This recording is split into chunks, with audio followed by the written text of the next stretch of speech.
Big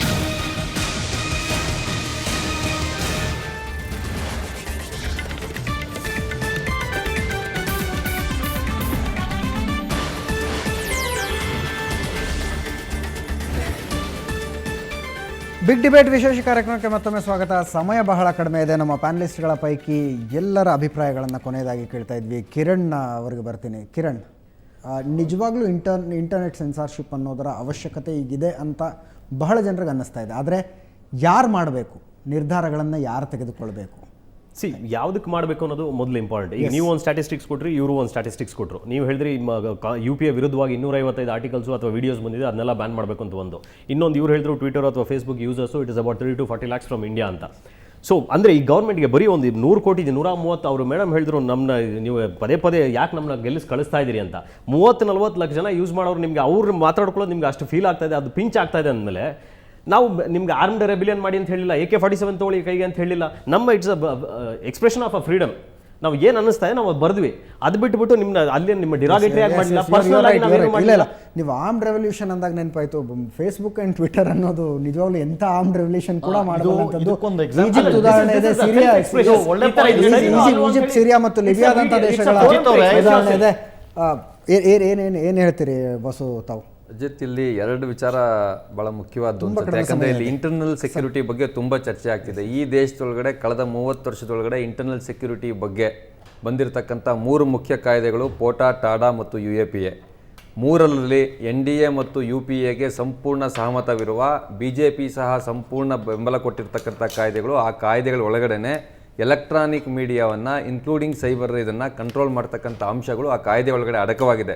ಇವತ್ತು ಕಪಿಲ್ ಸಿಬಾಲ್ ಮಾತಾಡಿದ್ರು, ಅರುಣ್ ಜೇಟ್ಲಿ ಮಾತಾಡಿದ್ರು, ಮನಮೋಹನ್ ಸಿಂಗ್ ಮಾತಾಡಿದ್ರು, ಅಡ್ವಾಣಿ ಅವ್ರು ಮಾತಾಡಿದ್ರು.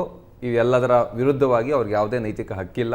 ಯಾಕಂದರೆ ಅವರೆಲ್ಲರೂ ಸೇರಿನೇ ಈ ಇಂಟರ್ನಲ್ ಸೆಕ್ಯೂರಿಟಿ ಆ್ಯಕ್ಟ್ಗಳನ್ನು ಮಾಡಿದ್ದಾರೆ. ಎರಡನೇ ಪಾಯಿಂಟು, ಕಾರ್ಪೊರೇಟ್ ಮೀಡಿಯಾ ಏನಿದೆ ಇವತ್ತು ಇರ್ತಕ್ಕಂಥ ನಮ್ಮೆಲ್ಲ ಮೀಡಿಯಾಗಳು, ಅದು ಇದಕ್ಕಿಂತ ಹೆಚ್ಚಿನ ರೀಚ್ ಇದೆ. ಅದಕ್ಕೂ ಸೆನ್ಸಾರ್ ಇರಬೇಕು ಅಂತ ನಾನು ಹೇಳಲ್ಲ. ಆದರೆ ಸೆಲ್ಫ್ ರೆಗ್ಯುಲೇಷನ್ ಇಲ್ಲದೆ ಇರತಕ್ಕಂಥ ಮೀಡಿಯಾ ಏನಿದೆ ಅದು ಇನ್ನೂ ಹೆಚ್ಚು ಜನರನ್ನು ರೀಚ್ ಆಗುತ್ತೆ. ಅವ್ರಿಗಿನ್ನೂ ಹೆಚ್ಚು ಸೋಷಿಯಲ್ ರೆಸ್ಪಾನ್ಸಿಬಿಲಿಟಿ ಅವ್ರಿಗೆ ಇರಬೇಕಾಗಿದೆ, ಎಲ್ಲ ಚಾನಲ್ಗಳಿಗೆ ವಿಶೇಷವಾಗಿ. ಯಾಕಂದರೆ ಪತ್ರಿಕೆಗಳಿಗಾದರೂ ಕೂಡ ಒಂದೇನೋ ಒಂದು ರೆಗ್ಯುಲೇಟಿಂಗ್ ಮೆಕ್ಯಾನಿಸಮ್ ಇದೆ, ಇದು ಅಗತ್ಯ ಇದೆ ಅಂತ ನನಗೆ ಅನಿಸ್ತದೆ. ಆದರೆ ಸೆನ್ಸಾರ್ಶಿಪ್ ಯಾವುದೇ ರೀತಿಯಲ್ಲಿ ಇರ್ತಕ್ಕಂಥದ್ದು ಅಷ್ಟು ಒಳ್ಳೆಯದಾಗಿ ಇಂಟರ್ನೆಟ್ ಸೆನ್ಸಾರ್ಶಿಪ್ ಅನ್ನುವಂಥ ನೆಪವನ್ನು ಇಟ್ಕೊಂಡು ನಡೆದಿರುವಂಥ ಭ್ರಷ್ಟಾಚಾರದ ಬಗ್ಗೆ ಚರ್ಚೆ ಆಗದೇ ಇರುವಂತೆ ತಡೆಯುವ ಪ್ರಯತ್ನ ನಡೀತಿದೆಯಾ?